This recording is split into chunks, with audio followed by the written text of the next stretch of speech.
یہ صدائے حریت جموں کشمیر ہے۔ کشمیر اپڈیٹ کے ساتھ ابن سلام۔ بھارتی ریلوے کے اہلکاروں نے ریاسی کے علاقے تلوارہ میں لوگوں کی زمینوں پر جبری قبضہ کرنے کی کوشش کی، جس پر وہ مشتعل ہوئے اور ٹائر جلا کر مقامی سڑک کو بند کر دیا۔ اس دوران بھارتی ریزرو پولیس کی نفری نے آ کر ان پر پتھر برسانا اور تشدد ڈھانا شروع کر دیا۔ مظاہرین نے قابض فورسز کے خلاف شدید مزاحمت کی اور اس دوران کئی مظاہرین زخمی ہو گئے۔ ضلع بارہمولہ کے علاقے ٹنگ مرگ اور دیگر علاقوں میں کل جماعتی حریت کانفرنس کی طرف سے پوسٹر چسپاں کیے گئے، جن میں کشمیریوں سے اپیل کی گئی ہے کہ وہ متحد ہو کر اپنے مادر وطن پر بھارت کے غیر قانونی تسلط کے خلاف آواز اٹھائیں۔ بھارتی تحقیقاتی ادارے CBI نے جموں کشمیر لبریشن فرنٹ کے محبوس چیئرمین محمد یاسین ملک کو 30 برس پرانے جھوٹے مقدمات میں جلد از جلد سزا دلانے کے لیے مونیکا کوہلی کو چیف پروسیکیوٹر مقرر کر دیا ہے، جو کشمیر ہائی کورٹ میں CBI کی وکیل کے طور پر جناب ملک کی ضمانت کی مخالفت کرتی رہی ہیں۔ مبصرین اور عوامی حلقے اسے مودی حکومت کی طرف سے ایک گہری سازش اور سیاسی انتقام قرار دے رہے ہیں۔ قابض بھارتی فوجیوں کی طرف سے ماہ جنوری میں پیش آمدہ قتل عام کے واقعات کی یاد میں کل جماعتی حریت کانفرنس آزاد جموں کشمیر شاخ کے زیر اہتمام اسلام آباد میں شہداء کانفرنس منعقد کی گئی۔ بھارتی فوج نے 1990 سے 93 تک ہندواڑہ، سوپور، گاؤکدل، کپواڑہ، گاندربل میں پیش آمدہ ان واقعات میں مجموعی طور پر 188 کشمیریوں کو قتل اور سینکڑوں کو زخمی کرنے کے علاوہ اربوں روپے مالیت کی املاک بھی خاکستر کی تھی۔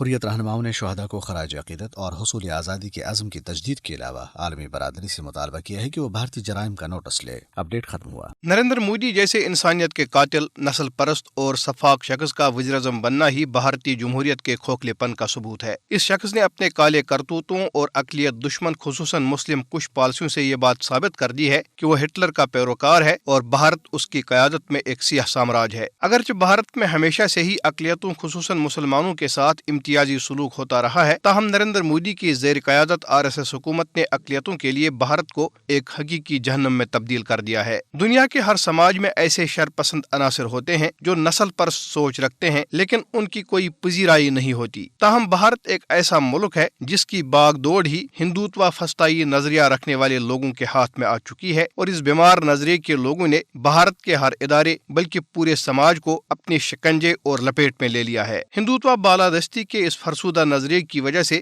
بھارت ٹوٹ پھوٹ کا شکار ہے، اور انسانیت اور جمہوری اقدار پر یقین رکھنے والے لوگ بھارت کے مستقبل کے حوالے سے انتہائی پریشان ہیں۔ نریندر مودی کی توسیع پسندانہ پالیسی اور تشدد پسند نظریہ خطے کے امن کے لیے بھی تباہ کن ثابت ہو رہا ہے۔ کشمیری عوام جو گزشتہ 73 برس سے بھارتی جبر کے خلاف صف آرا ہیں، ہندوتوا دہشت گردی کے براہ راست اور بدترین شکار ہیں۔ RSS کی حکومت کشمیری مسلمانوں کی نسل کشی اور چانکیائی سازشوں کے ذریعے ان کو ختم کرنے پر تلی ہوئی ہے۔ کشمیری عوام اور بھارتی اقلیتیں انسانیت اور انسانی حقوق کی بالادستی پر یقین رکھنے والی اقوام سے توقع رکھتے ہیں کہ وہ ہندوتوا دہشت گردی کی افریت پر قابو پانے اور انسانیت کو بچانے کے لیے آگے آئیں گے۔